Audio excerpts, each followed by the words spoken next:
Where your treasure is, there will your heart be also. God has given us unlimited treasures in His Word. Every time we open it, we can discover a new treasure or admire an old one. What will we find today? Let's dig in. Here's Carla Early with Treasure Hunt in the Word.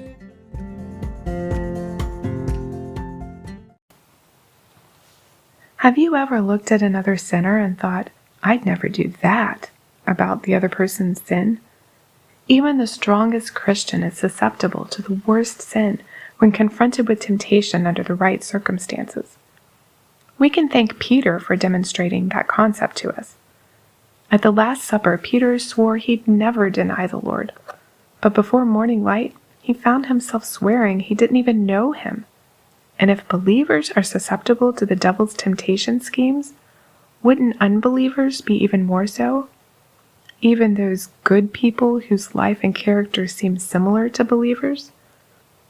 We find one such man in 2 Kings 8, Hazel, the servant of Ben-Hadad, the king of Syria. Ben-Hadad sent him to ask Elisha if he would recover from his sickness. One look at Hazel, and Elisha knew in his spirit what this man would do. He sent back a reply, "Tell him he will recover, but the Lord has shown me that he really will die." But before Hazel left, Elisha stared at him until Hazel became quite uncomfortable. Then Elisha began to cry. What was wrong? Elisha told him, "Because I know the evil you will do to the children of Israel. Their strongholds you will set on fire, their young men you will kill with the sword, and you will dash their children and rip open their women with child." Hazel seemed to recoil even at the thought of this. He was a good person. He'd never do those things. He replied, "What is your servant, a dog, that he should do this gross thing?" He was only a servant. He had no power to do these things. Elisha told him, "The Lord has shown me that you will become king of Syria."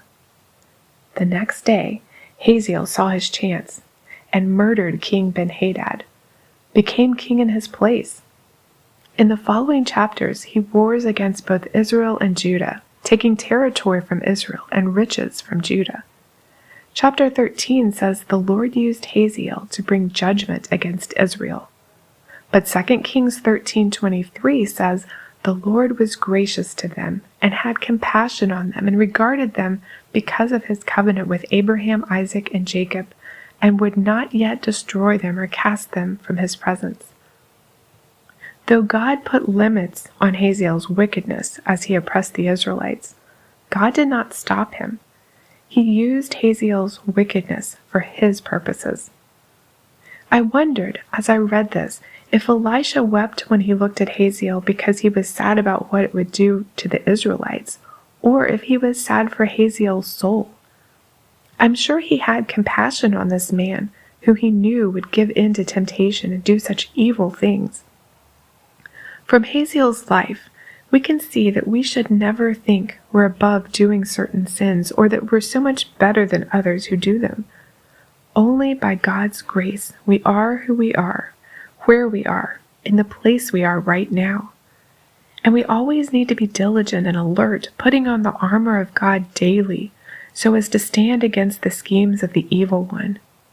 And instead of judging those who have fallen into sin, we can pray for them and love them to the Lord. You can contact us at treasurehuntintheword@gmail.com. We'd love to hear the treasures God has given you through His Word. You can listen to other episodes at our website, which you can find in the description below. Thanks for listening, and remember, where your treasure is, there will your heart be also.